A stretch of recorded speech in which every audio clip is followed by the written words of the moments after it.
we have officially had our first Formula One race with the new regulations in 2026. Welcome back to Grid Chat. If you're new here, I'm your host, Marissa Tandon, and this is your one-stop shop for everything Formula One related. Today, we're going to be going through the Australian Grand Prix, how everything we saw this weekend is going to affect the season, and of course, if you have been following me on social media, we are absolutely going to be talking about Ollie Behrman's understanding of how a playlist works and what is going on with the youth of today. We're not going to go through the race turn by turn, but we are going to talk about some of the big moments. We are going to talk about things that happened before lights out and some of the standout stories as the season gets started. But our main story today is going to be the regulation changes, how it affected racing, and whether or not we're in for a good season or a disaster. And of course, at the end, we will still go through your questions, hot takes, and predictions that you sent in through the Discord server and, of course, social media. If you're new to Grid Chat, we have a Discord server where, as a community, we watch all of the race sessions together live. And at the end of a race weekend, I always give you a chance to ask questions you may need answered, as well as send in your hot takes and predictions, which we go through at the end of every episode. If you're looking for a fun way to watch the race together, or if you want to be able to send in your questions, be sure to join the Discord server at the link in the episode description down below, and be sure to find me on all social media, including YouTube at Marissa Kumari. There, I always ask for your questions, hot takes, and predictions. All of that housekeeping information being said, welcome to the show if you are new, welcome back if you have been here since last season, and let's dive into what was going on this race weekend. Now, one of the biggest changes that we had in Formula One this season was not even just regulations or anything happening on track. It was Apple TV becoming the home of Formula One in the United States. And this weekend was the first time that we were seeing what this looked like. If you tuned in last episode where we talked a little bit about the preseason as well as Drive to Survive and whether or not it was effective this year, we also talked a little bit about Apple TV's rollout, whether or not it was working, and objectively the way that it doesn't feel completely put together just yet. This weekend, I do feel like we saw a little bit of a mixed bag in response. Some people have been pretty happy with Apple TV. There is an opportunity to utilize multi-view on Apple TV as long as you are watching on an Apple TV device, to my understanding. I have seen a number of people talking about the fact that if they're using a different device like a laptop or a Roku, they haven't been able to access all of the features that seem to be available to people utilizing a physical Apple TV. However, if you are utilizing an Apple TV for this, it does seem like there's a lot of data access that you can have and that you can use split screen views, which can be pretty fun. Depending on how you like to watch the race and what kind of information you want while you do so, I do think there's something interesting in the way that the second screen is set up and how Apple TV is rolling out a little bit more data.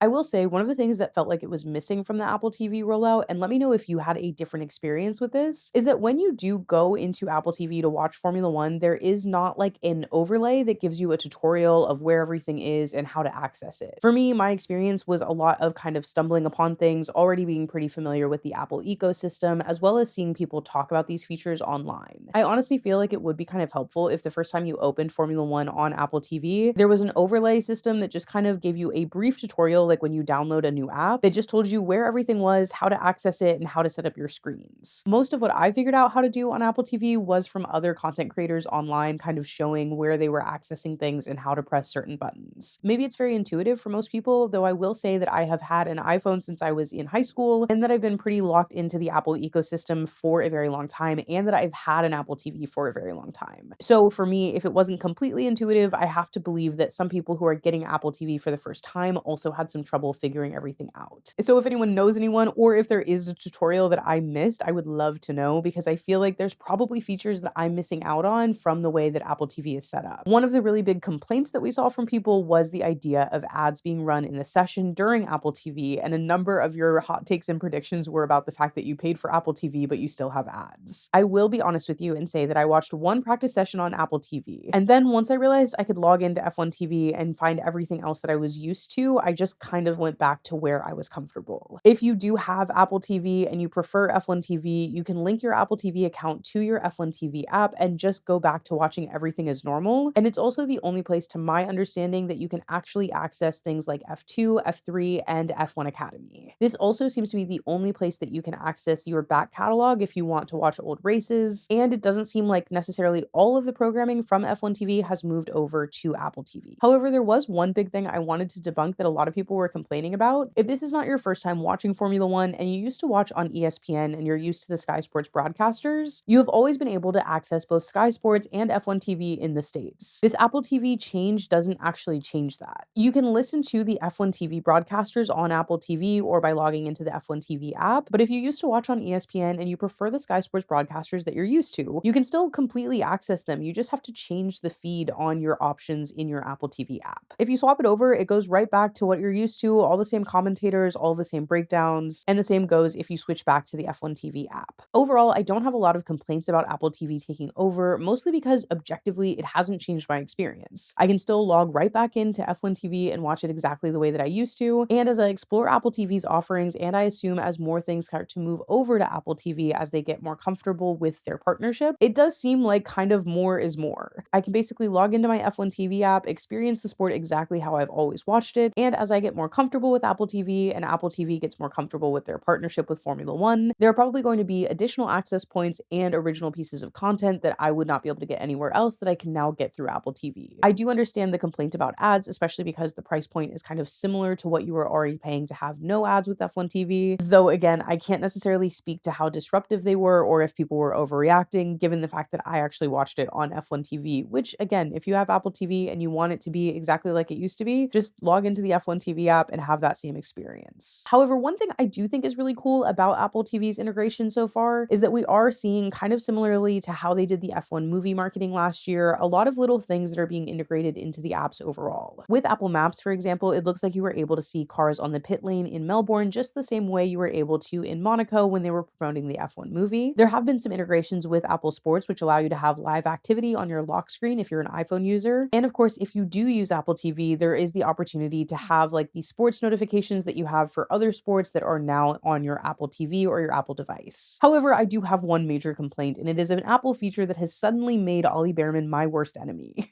If you've been following me on social media, you know that this has made me very upset, and honestly, I'm not even sure why I'm this upset, but we're going to get into it. We're going to unpack it. One of the integrations with Apple seems to be that we are going to get an Apple Music playlist from drivers throughout the race season. I don't know how many drivers will actually be featured, how frequently this will change, but if you use Apple Music, there are suggested playlists the same way that you see on another music app, and often those playlists are kind of rotated either daily, weekly, or monthly, depending on what the playlist itself is. There's now a new playlist that's been added under Apple Music Sports called The Warm-Up. Ollie Behrman seems to be the first driver who has participated in this and unfortunately found my wrath. Before we get into the playlist itself, I do think it's fun to look at the Apple Music description of this playlist. We see a lot of something like this when new albums come out in Apple Music, where there's a little bit of a narrative and sometimes quotes from the artists themselves about their work, and Ollie starts out in this way. "You'll often see me before a session with my beats on and getting in the zone," Ollie Behrman tells Apple Music. It is worth noting in this moment that Apple does own Beats. They acquired them a while back. "Even if the Haas driver says music is not something I necessarily rely on to get me ready, I do want to point out it's going to become very clear that that's the case when we go through the playlist itself." Noting that he often preps for a race by talking with his team, it still can be used as a good distraction to cancel outside noise if needed. I do love that before we even talk about who Ollie Behrman is or anything like that, we get a product placement for Beats, but I also do think there's something fun about getting a playlist from these drivers, and hopefully eventually some of them actually listen to music. I do think it's funny that we went with Ollie Behrman first and foremost, given the fact that he's basically telling you music is not a very big part of his warm-up. And also, when I first saw this playlist, I did not click the see more on the description, so I didn't fully understand what I was getting myself into. The description goes on to talk about Ollie Behrman and his debut, saying Behrman's F1 debut was nothing short of epic. A Ferrari and Haas reserve driver in 2024, he scored points in his first two F1 races, a feat that paid off with a full-time Haas seat the following year. Now, in his second year with the American team, he's made a playlist of songs that get him feeling as good as those points undoubtedly did. "I really like happy music," he says, citing pop as his favorite genre to sing along to.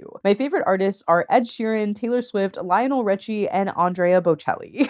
So as you can see, it's a real mix. Now, I'm not going to go through the entire playlist line by line, but I will say that this playlist and that description does give this sort of like good sport energy. He was clearly asked to do this, and they were clearly hoping that there would be this kind of energy of, oh yeah, athletes, especially drivers, use cool playlists to kind of hype themselves up, and they do so either wearing AirPod Maxes the way that Brad Pitt does in the F1 movie, or of course, if that's not available to them, we can do a Beats product placement. And I actually think there's something very fun in kind of moving F1 throughout throughout the Apple ecosystem as a whole, giving these opportunities for potentially like driver interviews that are a little bit more kind of quirky or fun, showing a little bit more personality of these drivers, maybe Apple exclusives where they're able to do something cool as opposed to only ever being F1 related or catching them in the media pen. And honestly, even a pre-race playlist is actually pretty interesting as long as the driver themselves actually uses that as part of their pre-race routine. I do think this playlist idea might have been a little bit more suited to launch with someone like Lewis Hamilton, who we frequently see with an AirPod in heading into the race itself. He's got one in through the entirety of the driver's parade. It does seem to be clear that there is a level of that being connected to his pre-race routine, but I expect that we'll probably see a number of drivers go through this sort of playlist that we continue to see at the top of Apple Music. All of that being said, why has this fun little thing created a vendetta between me and Ollie Behrman? Here is the problem. I don't actually have a problem with a single song that is on this playlist itself. What I have a problem with is the flow. In case you don't have Apple Music, we will go through this playlist just the first 5 songs. We kick off with Ready for It by Taylor Swift, then we jump to Can't Stop the Feeling from the Trolls movie by Justin Timberlake, followed by All Night Long All Night by Lionel Richie, jumping straight from there into The Shape of You by Ed Sheeran, and the 5th song on this playlist is Marry You by Bruno Mars. And I lied, we are going to go through a couple more of these because I need you to understand the flow that you would be going through if this was your pre-race routine. After that, we have Wolves by Selena Gomez and Marshmello, Manchild by Sabrina Carpenter, Raise Your Glass by Pink, and Bang Bang by Jessie J, Ariana Grande, and Nicki Minaj. And while this playlist is significantly longer than this, we're going to end our analysis on Pink Pony Club by Chappell Roan. Now, objectively, is every song I just listed kind of a banger? Absolutely. Is there any sort of emotional arc from song to song? No. This playlist vibes like it was intended to be put on shuffle. And to me, that is just called your music library. Maybe it's the fangirl in me, maybe it's the writer in me, maybe it's the young girl who watched too many 80s rom-coms and now romanticizes the idea of an analog mixtape. But to me, if you're going to make a playlist, there has to be flow, there has to be energy, there has to be a reason why each song comes in the order that it does, and there has to be an emotional journey that a playlist takes you on. All of that being said, very clearly, Apple kind of set out to accomplish exactly what they were hoping to.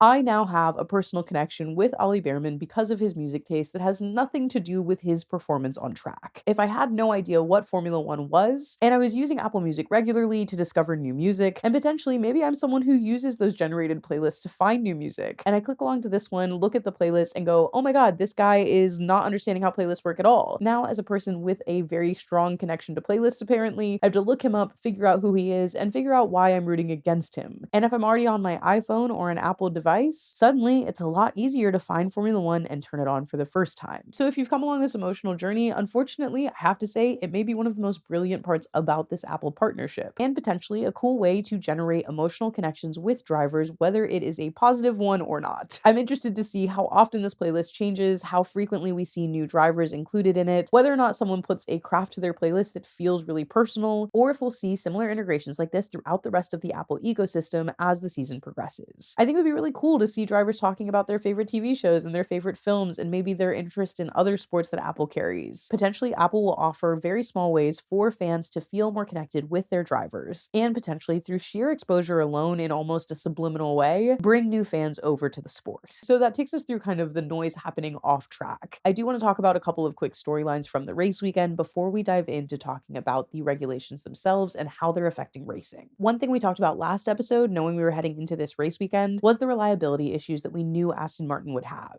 Heading into this race weekend, Aston Martin was very clear that their car was not going to be up to race shape. While we didn't know how many laps these cars would complete or if we would see them have a major reliability issue heading into the race that could cause problems for others, we did know that the major issue that was being caused is from the vibrations of the Honda power unit. Those vibrations are extreme, being picked up by the chassis and also causing issues not only with items falling off of the car itself, but for the drivers having so many vibrations in their hands that it's getting dangerous. Heading into this race, we knew that there was a sort of lap limit between 15 to 25 laps that had been assessed by the drivers themselves, saying that around that time is where they would start to risk permanent nerve damage in their hands from those vibrations. However, knowing all of that, I will say that we actually kind of saw them do a little bit more than I expected. I really kind of assumed that we were going to see the type of disaster where one of these cars caused a safety car or a full breakdown, or that they would barely complete any laps at all. While this was a pretty tough way to start your season, and we did hear Lance say in post-race press that they not only didn't race, they were just sort of circulating, I will say that we saw them put out a lot more laps than we were expecting, and and that there was no like large scale disaster. Neither of these cars fell completely apart. Luckily, we didn't see anybody have a power unit issue given the fact that we know they only have the two batteries that are in the car themselves, and we didn't see anything like a fire or a really big crash. What we basically saw, especially if you were confused as to why they kept sending those cars back on track, was Aston Martin using this Grand Prix to gather data which they desperately need to figure out how to fix this car. With that in mind, we saw both of those cars start the race, and we saw them not only complete laps on their first outing, but come back into the garage, make adjustments, change tires, and send the cars back out, even though they were down an astronomical number of laps. Someone in the Discord server did call this a humiliation ritual, which did make me laugh,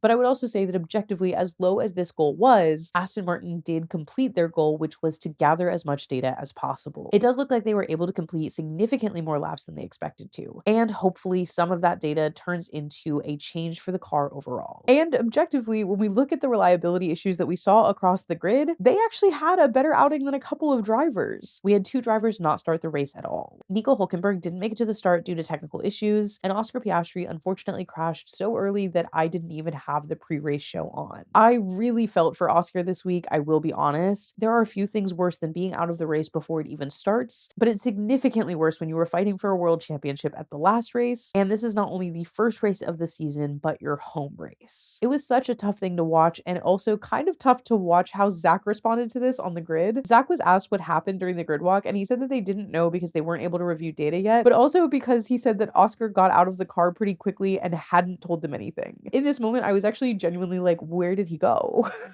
You're telling me he told you nothing and then wandered off and nobody has found him since? It felt like a kind of odd response in general, especially because we went on to hear him basically say that they didn't expect to catch Mercedes that day and that they're kind of having a lackluster start to the season. It was an interesting way to hear the team CEO of the defending Constructors Champions, as well as the home of the reigning World Drivers Champion. I personally would like to hear a little bit more in Formula One as a whole, like people being like, we're gonna win, even if you're not going to and you know it. I feel like when you watch other sports, everybody's tends to have this energy of like, oh yeah, we're gonna go out, we're gonna do our best, and we're going to win, even when you know it's like a David versus Goliath matchup. And Formula One, especially for the opening race when there was so many chances of things going wrong and so many things that did, I generally felt like I would like to hear everybody feel like, yeah, we're all putting our best foot forward and nobody knows what's gonna happen next. Instead, we sort of got a lost Oscar, no one seemed very concerned about finding him, and also we're definitely not gonna win this weekend, so what does it matter? It was just a very weird start to the race weekend for McLaren, I will say. Obviously, we didn't see them performing at a level that we did last year. Oscar qualified 5th and Lando was close behind him. However, I guess I just sort of expected like a little bit more empathy for some reason. It felt like there was a response that was sort of like, yeah, we're going to review it. It's a tough one, and it's really a shame to see Oscar go out at his home race at the start of the season. Not the way we want to start things out. Now, in addition to the two do not starts, as well as the two Aston Martins, there were two other cars that did not finish the race. Those were Isaac Hadjar and Valtteri Bottas in the Cadillac. Now, the thing that really sucks about both of these is that they were technical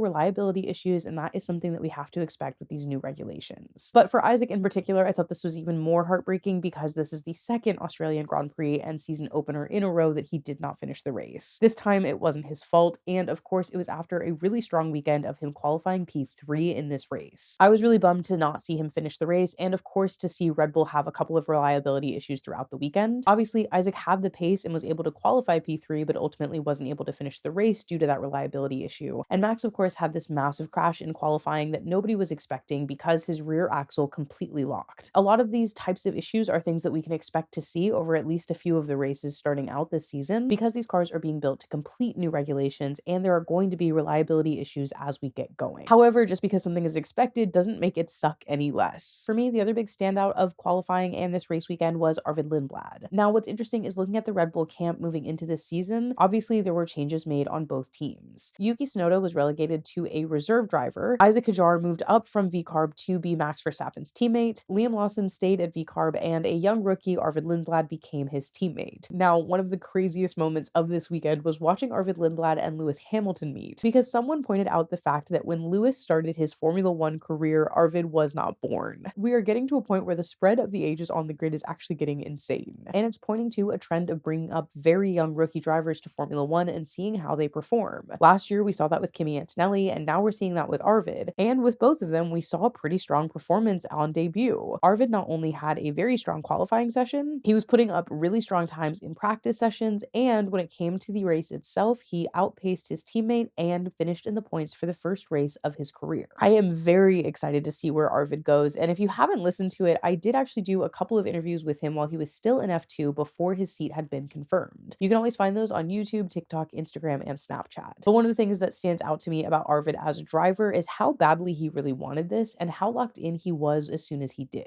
His performance, like we talked about last week, comes with the ability to kind of come into Formula One with no other expectations or concerns about how these changes have affected the cars. Arvid never drove a Formula One car before these regulations, and I think that that lack of hesitation really showed this weekend. I am super excited to see how he does, also to see if he outperforms Liam, and also to see what he looks like in comparison to the other Red Bulls. Both V-Carbs did finish the race and didn't seem to have reliability issues when it came to the car in the way that Isaac did, and so it'll be interesting to see how V-Carbs cars run over the entirety of the season, as well as how the entire spread of the Red Bull drivers looks. Do we see shuffling throughout the season, or does everybody finally seem to be in the right seat for them? And lastly, one of the predictions that we saw from the drivers themselves came from Carlos Sainz. Carlos was asked who he believed would be the world champion, and he gave two answers, either Max Verstappen or George Russell. Now, that prediction and this early expectation for Mercedes really brings us into our main kind of point that we're going to go through today, and that is whether or not these regulations are actually good for racing and what it means for the future of the sport. If you're new to Formula One and this is the very first time you've watched, or you've been watching for a bit but you've never watched through a regulation change, this year we got entirely new regulations for Formula One, meaning that the cars, engines, and tires changed significantly. To go through a very simplified version of these changes to understand what's really important and how it's going to affect the racing, what you need to understand is that the cars are smaller, lighter, and narrower than they've been in the past. There are no ground effects and an extended diffuser, which means that these cars have significantly less downforce than they used to, and part of that is because the ride height itself is higher. The front and the rear wing of these cars have been simplified, and they now have active aero, meaning that they are able to change the way that the front and the rear wing of their cars work as they are actively driving every lap.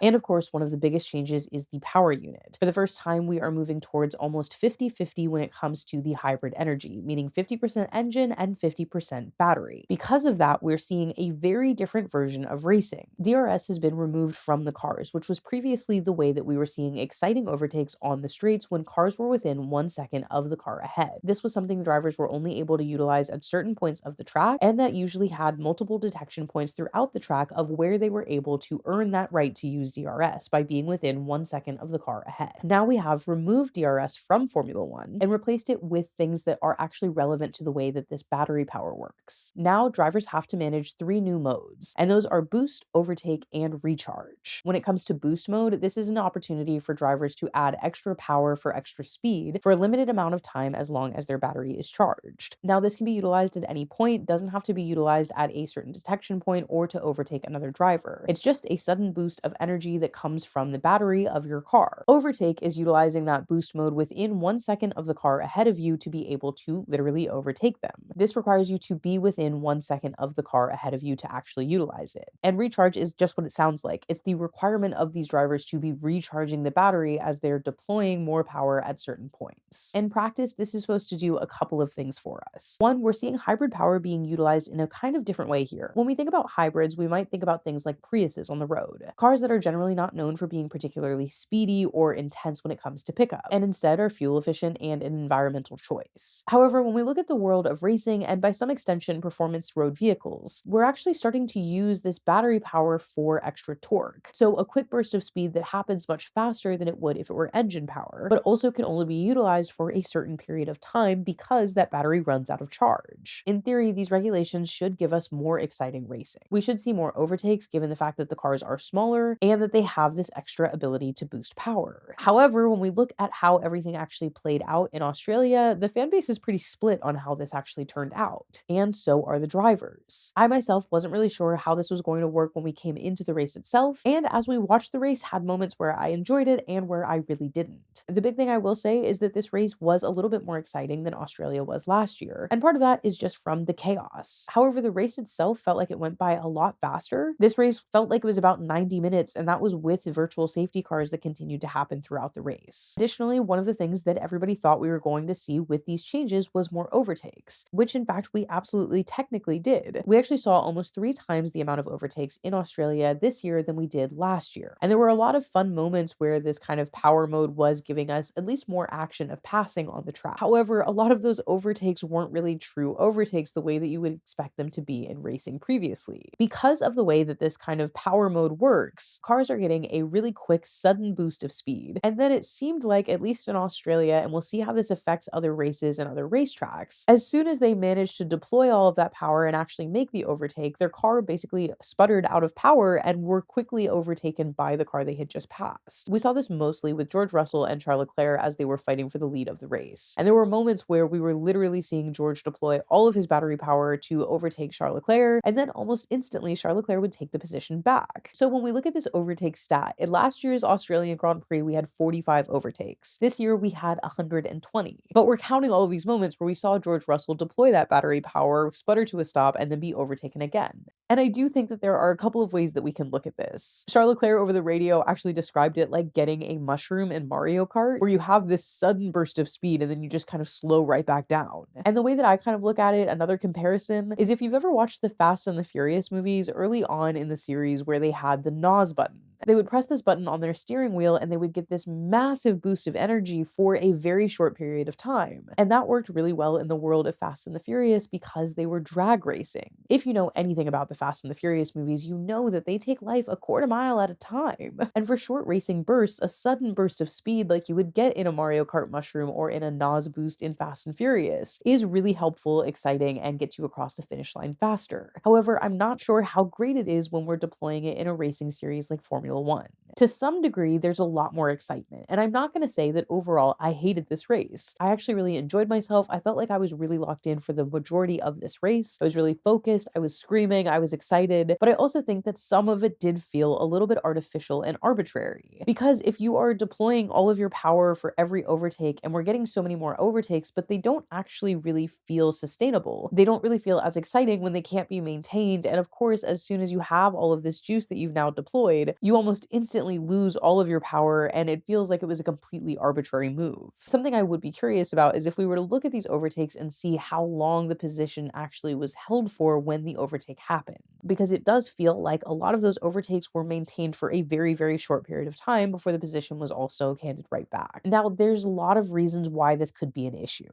And part of what some of the drivers have described is the fact that they have to spend a lot more time looking at their steering wheel to actually manage the power of the battery. This is a step that they're not used to managing in this way, and the idea of them having to constantly recharge this battery is a very different vibe than they've had previously. And one thing that's important to remember about Formula One in a space like this where we have these big regulation changes is that Formula One actually really feels like a sport where you cannot practice for it. We have simulations, we have preseason testing, but you're only ever going to be in a racing scenario against the other cars that you compete against and against the drivers that you compete against when you're literally in a race. And because of that, this is the very first time any of this was able to be managed in a real competition space. So I do think there is this possibility that some of this is really just drivers starting to get used to the idea of having this power, of understanding that they can utilize overtake mode all the time, and maybe there is a learning curve, a growing pain of drivers understanding that while they can utilize overtake mode all the time, and while they can play with boost mode and utilize this extra battery power in a way that they think might give them an advantage, maybe as we go through, there's less of using it all of the time and more of using it in a strategic manner. I will say that from the graphics, it feels like the battery's recharged quite quickly, and also that there's probably a world where it becomes a little bit more strategic as the season moves on. Additionally, there are other tracks where overtaking is a little bit more difficult, and maybe we don't see this boost mode and overtake mode being used so constantly and then becoming this yo-yo effect of kind of passing the lead back and forth. And this battery space did cause some issues even at the start of the race. Mercedes had a 1-2 lockout of that front row after qualifying. George qualified on pole and Kimi Antonelli was right behind him in P2. However, when the race start happened, Kimi Antonelli fell way back. And later we heard George say that both of them started with 0% battery power at the beginning of the race. And so one of the questions I have is how much of that affected Kimi Antonelli's start? And also how often does this become an issue?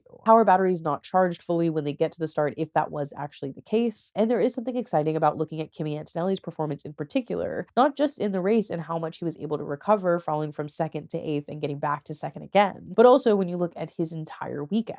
Kimi and both Mercedes, in fact, had a very strong performance coming out of the gate in practice sessions. They had a lot of speed, which they were expected to with this kind of regulation change and the understanding that their power unit was probably the best one. But Kimi also crashed in free practice 3. This was a mere couple of hours before qualifying itself, and the team was able to rebuild his entire car and get him back onto the grid to not only participate in qualifying, but to qualify second. And then we look at a recovery drive where he falls from P2 to P8 and then is able to make it all the way back up to P2 again. And of course, lower in the grid, we saw Max have this crash, which kept him from qualifying or putting a time on, which of course was also part of what allowed Kimi to get out there and qualify as well. But we also saw Max cut through the grid and make it all the way up to P6. So objectively, we are seeing drivers able to do this recovery drive very quickly, to utilize these battery power modes, make their way through the field, and probably do so quicker than they were doing last season. So there are definitely some positives, some interesting things that we could see in these regulations. I do think that racing in general is more exciting when there is more overtaking. And I do think we also got this really interesting space where we got a lot more coverage of the midfield than we usually do. I feel like last season there were so many times where we were just looking at the front of this race and we were not seeing anything else going on in the rest of it. And part of that, of course, is that we were getting cars stuck in DRS chains and there weren't really opportunities for them to overtake and make moves. And now I feel like we did have a lot more excitement throughout the entirety of the grid. However, part of that was also that as cars started to kind of settle in their positions once they were able to make an overtake and actually stay in it, the gaps between these cars got really big and the front of the race got kind of boring. So overall, I think there's going to be a really big space where these drivers are having to adjust in a massive way. I think right now it's not necessarily my favorite change because I do think that while we're having a lot of these overtakes, a lot of them also feel quite artificial. However, I do wonder how much of that changes as these drivers get more comfortable in these cars and as they start to understand a little bit more about the advantages that these batteries might give them, these overtake modes might give them, and also how to manage it without kind of staring down at their steering wheel all the time. Overall, I also think that this race showed us that even though Mercedes does seem to have the favorite run here, they don't have as big of a lead and as unshakable as a lead as we expected. Ferrari really messed up their tire strategy here and their pit stop strategy, not pitting under the first virtual safety car. That really threw them off and kept them in a place where they weren't able to catch up. And I think there was a really surprising performance from Ferrari in this race where I wasn't expecting them to be fighting at the front. And unfortunately, of course, we saw strategy get in their way yet again. I do think that while Mercedes had the fastest car on the grid, we also have to remember that the FIA has already set a deadline for them to have to change this illegal quote unquote loophole that other teams have complained about, which means that the advantage that they have on that power unit is not a long-term advantage. And so the question will really be, how many points can these guys run away with before they have to change their car? Overall, I think that these regulation changes are good in the sense that they shake things up and that we've been seeing a lot of the same for a long time. But I also think that there's definitely a lot of growing pains with them, and that for it to feel like Formula One proper, I think we're going to have to see a lot of the driver adjustments and see how all of this kind of mode and battery change really makes a difference and how it all settles out across different types of tracks. So that's kind of my take on Australia. Let's look at a couple of your hot takes and predictions. I will say that there was a pretty big split between the way people felt about the battery. Some people didn't like it, hit a couple of the points that I talked about today, but also some people said, I don't understand how much people hate battery talk, and I'm really liking it so far. I actually think that that's a completely fair take, and I also wonder what it would be like if you had not watched Formula One and this was your first experience. Would it feel more exciting to constantly see these cars going back and forth? If this is your first season watching, I would love to know how you felt about this. We also have a couple of complaints about the Apple TV commercials. The Apple TV setup and the F1 Premium is not the same. Hopefully I answered a little bit about that, of how to find the version of what you like in this kind of new setup now. But also I do understand that the complaints about the commercials are going to be an issue. I do recommend just logging into F1 TV Premium if this is a make or break issue for you. And we also have a couple of people saying that they do not want to watch George Russell be dominant this season. I do think there's a personality question here of a lot of people not feeling like George is the most likable driver on the grid, and whether that affects the excitement of him winning a race or if it starts to become an issue where people don't love it. I think it's a very different personality than we've seen in Max or Lando or Lewis. And while I personally think we're way too early to be talking about who's world champion and if it's going to be George, I do think it's an interesting question of, can his personality type also maintain a large scale fan base? I don't necessarily have an answer to that question, but I did see a lot of people talking about the fact that they do not want to see this as our champion run. But I'm curious for people if that is because you don't want to see one driver actually be dominant as a whole,